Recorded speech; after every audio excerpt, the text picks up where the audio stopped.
ರಾಜ್ಯ ದೇಶ ವಿದೇಶಗಳಲ್ಲಿ ಬೆಳಗ್ಗೆಯಿಂದ ಇಲ್ಲಿಯವರೆಗೂ ನಡೆದಂತಹ ಸುದ್ದಿಗಳನ್ನು ಕ್ವಿಕ್ ಆಗಿ ನೋಡೋಣ ಸುವರ್ಣ ಎಕ್ಸ್‌ಪ್ರೆಸ್‌ನಲ್ಲಿ. ಚಿಕ್ಕಮಗಳೂರಿನಲ್ಲಿ ಕಾಡಾನೆ ದಾಂಧಲೆ ಮುಂದುವರೆದಿದೆ. ಸರ್ಕಾರಿ ಕಾಲೇಜಿನ ಗೇಟ್ ಮುರಿದು ಒಳ ನುಗ್ಗಿ ಕಾಡಾನೆ ಅವಾಂತರ ಸೃಷ್ಟಿಸಿದೆ. ಚಿಕ್ಕಮಗಳೂರು ತಾಲೂಕಿನ ಆಲ್ದೂರು ಪಟ್ಟಣದಲ್ಲಿ ಈ ಘಟನೆ ನಡೆದಿದೆ.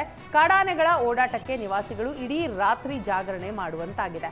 ಅರಣ್ಯ ಇಲಾಖೆ ಸಿಬ್ಬಂದಿಗೆ ಸ್ಥಳೀಯರು ಮಾಹಿತಿ ನೀಡಿದ್ದು, ಮಧ್ಯರಾತ್ರಿಯೇ ಕಾಡಾನೆಗಳನ್ನ ಆಲ್ದೂರು ಅರಣ್ಯ ಸಿಬ್ಬಂದಿ ಕಾಡಿಗೆ ಅಟ್ಟಿದ್ರು.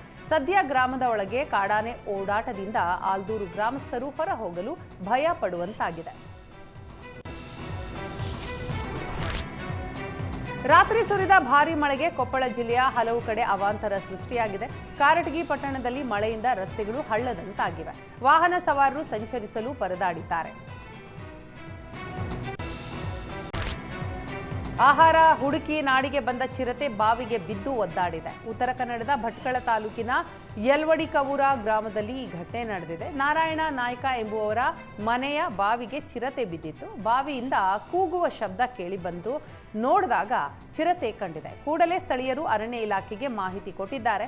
ಅರಣ್ಯ ಇಲಾಖೆ ಹಾಗೂ ವನ್ಯಜೀವಿ ರಕ್ಷಕರ ತಂಡ ಯಶಸ್ವಿ ಕಾರ್ಯಾಚರಣೆಯನ್ನ ನಡೆಸಿ ಚಿರತೆ ರಕ್ಷಿಸಿದ್ದಾರೆ.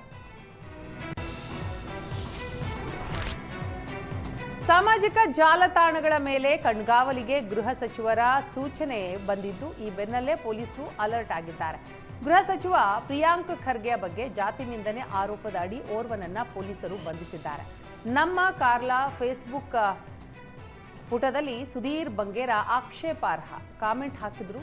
ಸುಧೀರ್ ಬಂಗೇರ ಎಂಬ ವ್ಯಕ್ತಿಯನ್ನ ಕಾರ್ಕಳ ಪೊಲೀಸರು ಬಂಧಿಸಿದ್ದಾರೆ. ಸುರೇಶ್ ಚೇತನಹಳ್ಳಿ ಅವರು ನೀಡಿದ ದೂರಿನ ಆಧಾರದ ಮೇಲೆ ಆರೋಪಿಯ ವಿರುದ್ಧ ಪ್ರಕರಣ ದಾಖಲಿಸಲಾಗಿದೆ.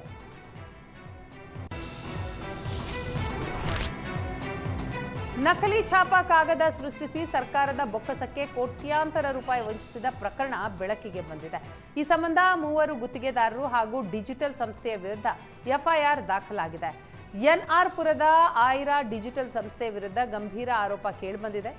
ಬೋರ್ವೆಲ್ ಕಾಮಗಾರಿಗಳ ಒಪ್ಪಂದದಲ್ಲಿ ನಕಲಿ ಛಾಪಾ ಕಾಗದ ದಾಖಲೆಗಳ ಬಳಕೆ ಪತ್ತೆಯಾಗಿದೆ. ಈ ಕುರಿತು ಮಾಜಿ ಶಾಸಕ ಡಿಎನ್ ಜೀವರಾಜ್ ನಕಲಿ ಛಾಪಾ ಕಾಗದದ ಬಗ್ಗೆ ಪತ್ರಿಕಾ ಹೇಳಿಕೆ ಕೊಟ್ಟಿದ್ರು.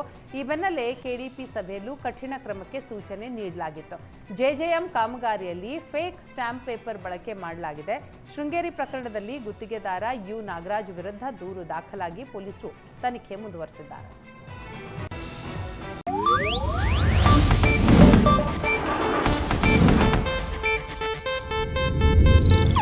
ಇದು ಏಷ್ಯಾನೆಟ್ ನ್ಯೂಸ್ ನೆಟ್ವರ್ಕ್ ಪ್ರಸ್ತುತಿ.